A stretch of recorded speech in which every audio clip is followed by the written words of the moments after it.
Hi everyone, and welcome to the District Insider. I'm this month's host, Marin Drake from Liberty High School.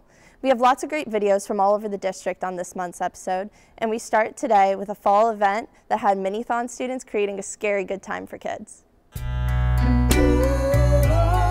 So this is an event called Fall Festival. It's basically for all of the children to come, and there's a bunch of fall themed activities, a bouncy house, a food truck. We'll have a costume contest and trunk or treating, so it's just a time for the kids to come and have a lot of fun. So when the kids come, they're all excited. They're all dressed up in their costumes, just like us, and they have their trick or treat bag, and they have a lot of fun going in the haunted house and going in the bouncy house and doing all of the arts and crafts that we have. A friend of ours, my daughter's parents, told us about it last year and then again this year. They do a really good job. It's a good time for the kids, and it keeps them entertained for a couple hours, and they get lots of things to take home and keeps them involved. When we first came, my daughter went straight for the haunted house. She likes to be a little scared, but not too scared, so she was happy to do it, and she came right out and she wasn't upset, so it was a good time. The Mini-thon students from both Freedom and Liberty have lots of events throughout the year, so be sure to be on the lookout for how you can support. Next, we take a look at an event where students teach students, and the focus is what life was like here in the early days of Bethlehem. Good morning, children. It's the year of our Lord, 1756. I'm Simon, a simple tailor. These are my friends. The program actually runs in conjunction with the 8th grade curriculum. This is an extension unit that we do with the gifted seminar students. In their 8th grade regular ed classrooms, they're studying the colonial era. And as they study the colonies, we go deeper into colonial life. So the students start researching what it was like to live during colonial times, what kind of crafts did they do, how did they learn the crafts, where did they get their resources from. And then once they've gathered all their research, then they start writing scripts, putting together an activity page for the 4th graders, and then making posters and gathering all the things they'll need for their costumes to actually come down here and portray the colonial atmosphere and the people and the crafts that would have happened during that time period. Given the fact that this is a hands-on real-world activity, even though it's happened many years ago, we want our students to take away the fact that how life was so different back in colonial times from what we know today, and hopefully they'll take what they've learned here, share it in their classroom, and get excited for those that are in the seminar, get excited to be able to teach this when they're in the 8th grade seminar program. One of the interesting things I found is that as my 8th graders telling them about this, they didn't realize coming here as 4th graders that the ones doing the instruction were indeed our 8th grade seminar students. So that's kind of a neat twist on how everything works out. This is about my 29th year that we've visited the Craftsman along the Monocacy with the seminar kids from the various middle schools. I still am amazed how this project culminates with these students learning, researching, and then being able to present colonial traditions and colonial craft, colonial medicine, and show a knowledge of it, which is really impressive. It's really neat when we get back. They'll normally come back and they'll hear them start on the bus, and they'll start saying, "Did you get to do the ink? Or did you get to go to watch them cast molds and jewelry?" And they'd all talk about all of these things, which is kind of neat because you've already now see like a kernel of them saying, you know, "I can't wait till I can do that. I want to do the person who does the games," or "I want to be the person who does the cement work and the masonry work." So you already see that they've kind of got them hooked, so to speak. And now we know it's 4 years away, but still, you can sense that they find it to be a really neat way to spend a school day. There you go. The Junior Craftsmen are in the early planning stages for the spring of 2018. Now, get your bowl and spoon ready as we learn how to make a sundae chemistry style.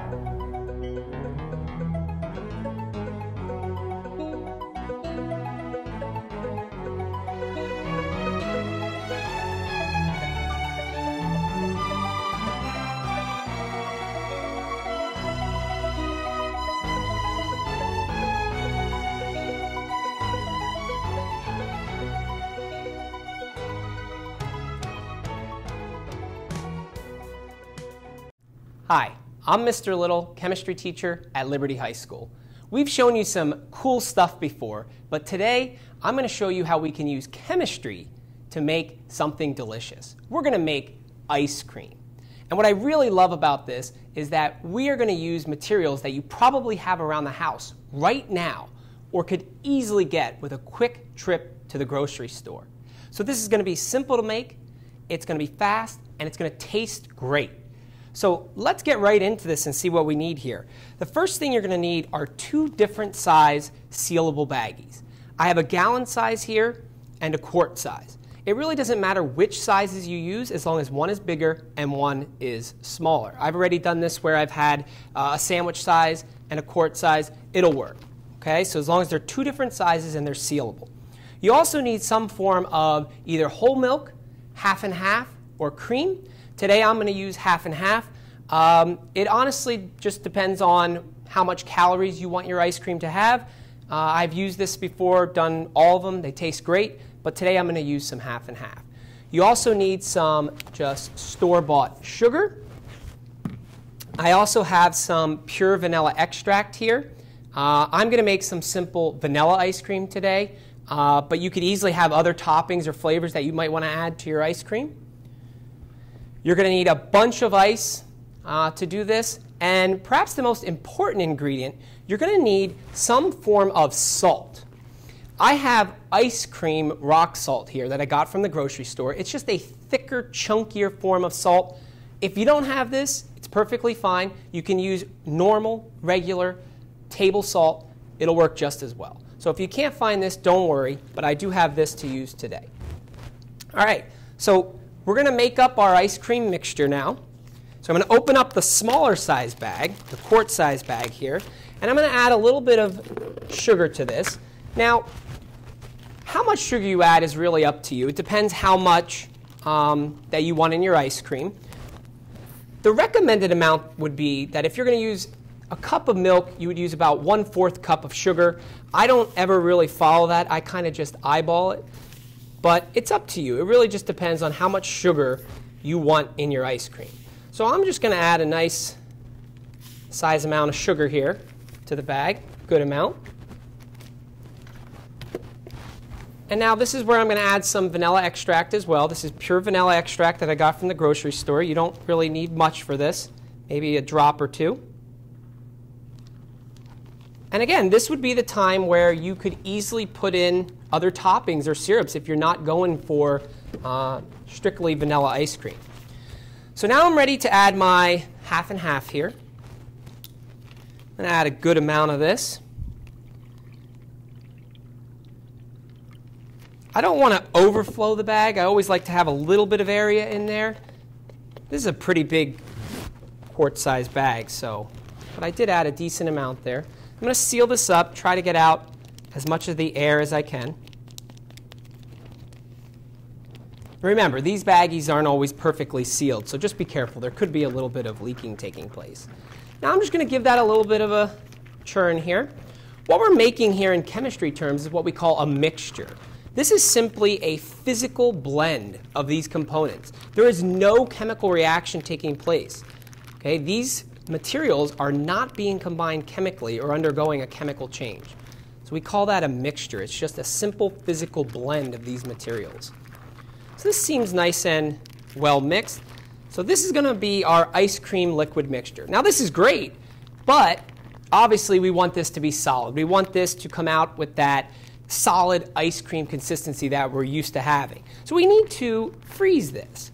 So this is where our larger bag is going to come into play. I'm going to open this up, and I'm going to add some ice to this bag. You really can't add too much here. You need a good amount of ice.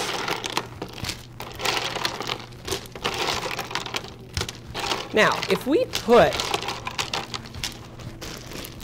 put this liquid mixture into the ice, it would maybe freeze a little bit, but it's not going to give us that solid ice cream consistency that we're looking for. It's actually not going to freeze it enough. So we have to actually make this ice mixture colder. And this is where the salt is going to come into play. I'm going to add some of this ice cream rock salt to the ice. The salt is going to function as what we call in chemistry as the solute. The solute is the something or the material that dissolves in the solution. So what happens is the liquid in the ice is going to function as the solvent. The solvent is the substance that does the dissolving. So the salt, the solute, dissolves in the solvent, the water. What happens here is something really interesting. Anytime you add a solute to a solvent, you lower the freezing point of that solvent. In chemistry, we call this freezing point depression.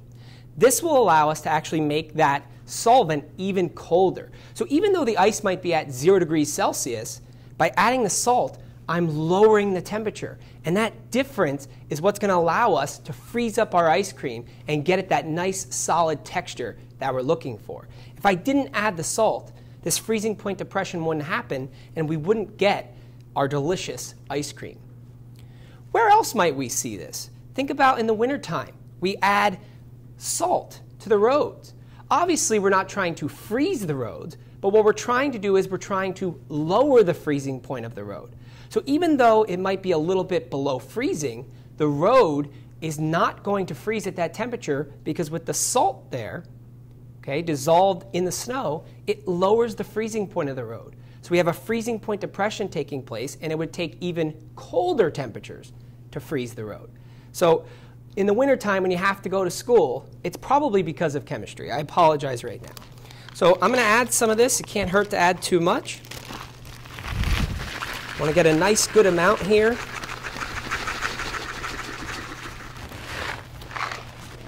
Get that salt interacting with the ice. And now I'm ready to put in my liquid ice cream mixture, making sure that it's sealed. Just place it in there. We got to seal the outer baggie, try to let out some of the air. So both of these are sealed, and all I'm going to do is just start churning this up. And this may take a few minutes until you get that solid ice cream texture that you're looking for. But as you mix it up, you'll see eventually it will start to solidify. So you just want to start churning it up here.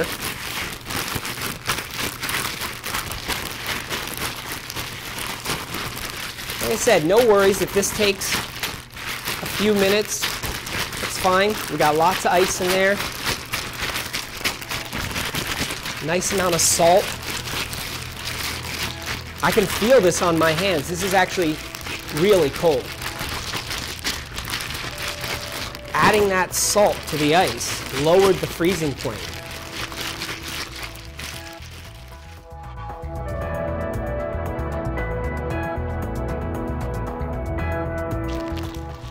Okay, I've been mixing this up now for a few minutes. It looks like it has that nice ice cream consistency. So I'm going to open up this outer bag here, pull out my ice cream mixture. This bag with the ice and the salt you can eventually dump down the drain and throw out. So my ice cream might be a little bit of liquidy here. It is kind of warm today, but I'm just going to open up this bag now. I got some nice solid ice cream in there, I see. Some of it's a little liquidy. Remember that there is technically some salt on the outside of this bag, so if you wanted to rinse it with a little bit of cold water, you could easily do that if you're concerned about getting some of the salt on the ice cream. And I'm just going to put some of this ice cream right into the bowl. Oh, look at that. Looks great. And I'm kind of in the mood here for some sprinkles. Some sprinkles on there.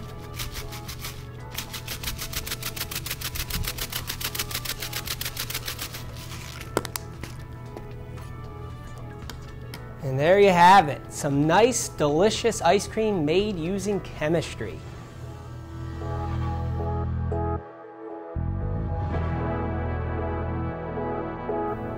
I can't wait to see what kind of flavors and toppings you might come up with on your own.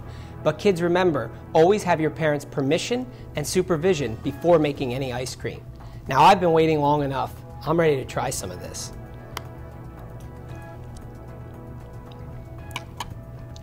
That's good ice cream. Look at that, chemistry. It can be fun and taste delicious.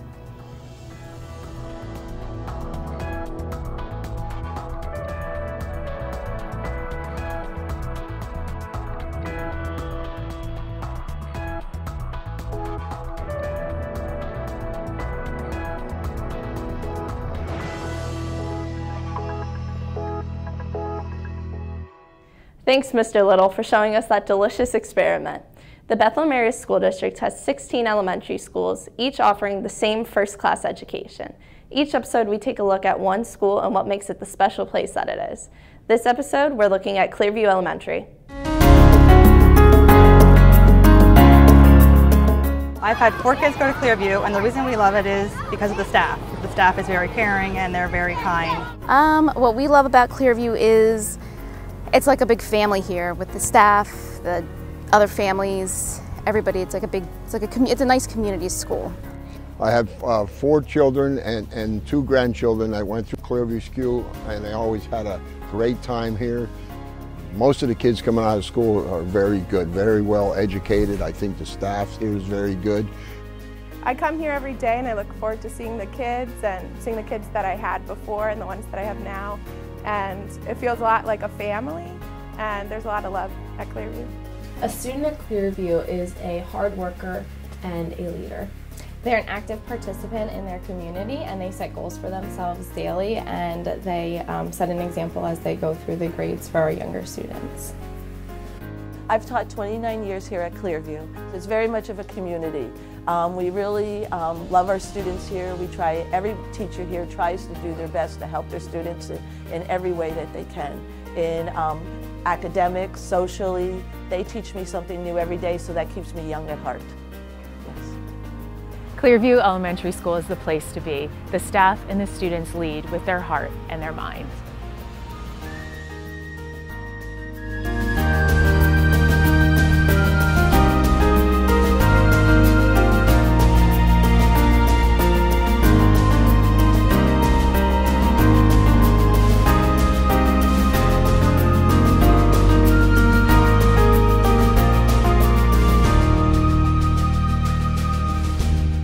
Clearview is just one of the many great schools found here in the Bethlehem Area School District. Now, whether you're into athletics or not, a great sense of school pride can be found at the Freedom Liberty football game, celebrated at the end of each football season. Did you go this year?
Liberty fans were a bit more happy at the end of the game than Freedom fans, but we all agree that it's a great event that we look forward to every year.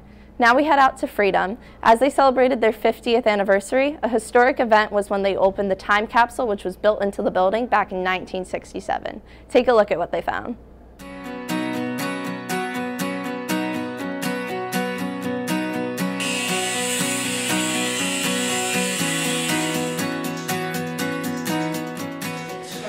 So it is actually 50 years from the day of the week that our school was dedicated by the Vice President of the United States.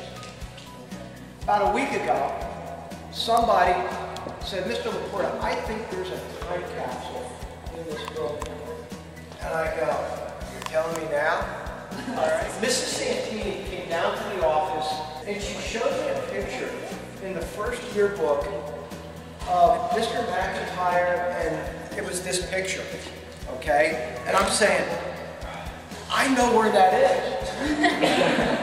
I know exactly. You guys know where that is? Right up there, the brick wall. This wall and that wall was the old exterior wall before this addition was built. So they put this time capsule in the exterior wall of the building. So I said, we got to get it out. We got to get the time capsule out. So I.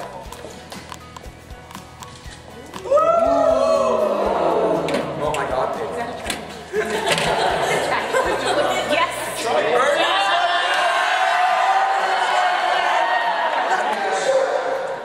The morning call. Wednesday, May 28th, 1969. The old announcements. The daily bulletin. The Spirit of 68, the first yearbook at Freedom High School. A Freedom High School diploma. A spirit stick. Why is it Liberty colors? Why? Because the first year of Freedom High School, they wanted Freedom High School to be red, white, and blue, the Liberty colors. Baccalaureate services. Mr. McIntyre's tie.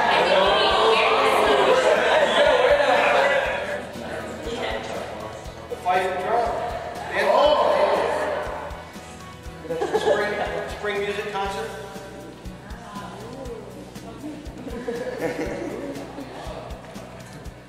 Picture of Vice President Humphrey speaking at the ceremony. This is the East Hills Junior High School at that time. East Hills Junior High School was dedicated on the same day, which is why we're doing a collaborative East Hills Freedom dedication on Sunday. And this is, guys, that's it.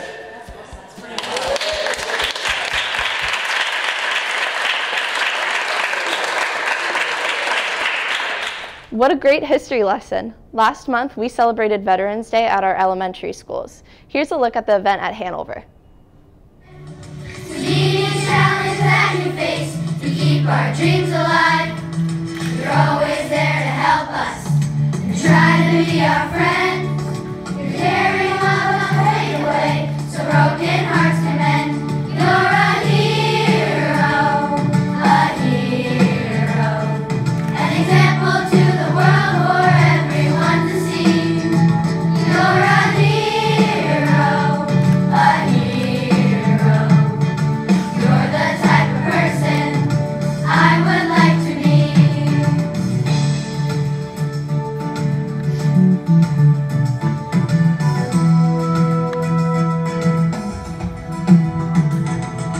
Give hope to a troubled world, and that is just the start. You succeed in all you do, strength comes from the heart. With a concern for others, you answer every call. Even willing to risk your life, you sacrifice for all. You're a hero, an example to the world for everyone to see. You're a hero,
still have a few minutes left. Let's take a look at some student-created work from right here in the BASD.